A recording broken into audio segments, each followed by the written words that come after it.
हक जरूर आएगा, जुल्म के ऐवानों को गिराने आएगा, फसाद मिटाने आएगा।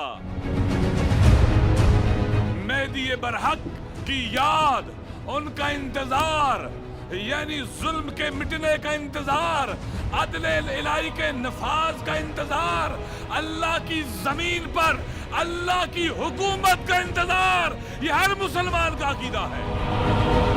शहीद कायद उन्हीं लोगों में से थे जो इस बात पर यकीन रखते थे, ईमान रखते थे कि अल्लाह की जमीन पर अल्लाह का हुक्म चलना चाहिए, ना किसी नमरूद और फिरौन और शद्दाद और तागूत और यजीद का।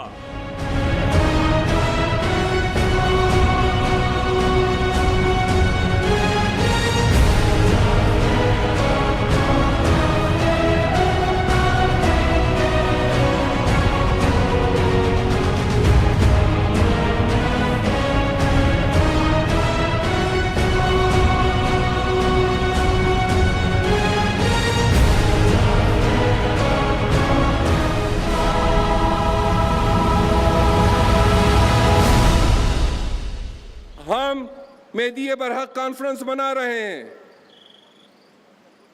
अल्लाह के फजल व करम से फर्ज करते हैं कि आज इमाम का ज़हूर होता है,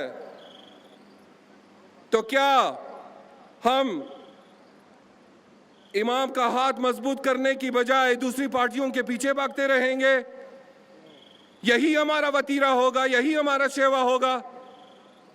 कौन देगा इमाम वक्त का साथ अगर हमने यूं ही अपना मुंह मोड़ा? मेरे भाइयों, ये सोचने की बात है, ये सिर्फ फर्ज करने वाली बात नहीं। हम तारीख पढ़ते हैं, तारीख सुनते हैं, मेंबरों से बयान किया जाता है। ये मेरे भाइयों, आइम्मा ताहिरीन की पूरी तारीख हमारे सामने है। क्या किया हमने उनके साथ?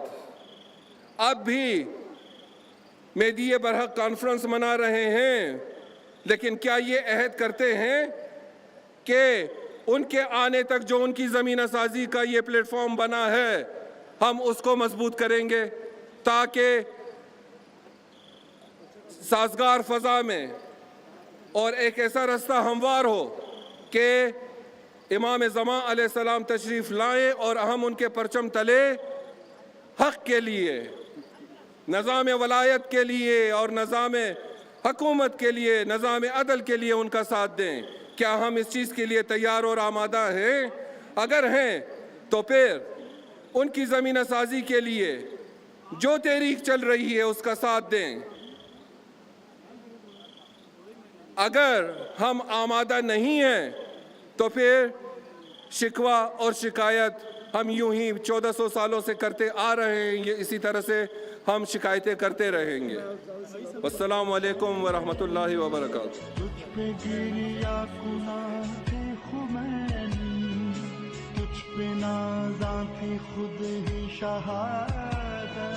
हमको दी जिंदगी तूने मर कर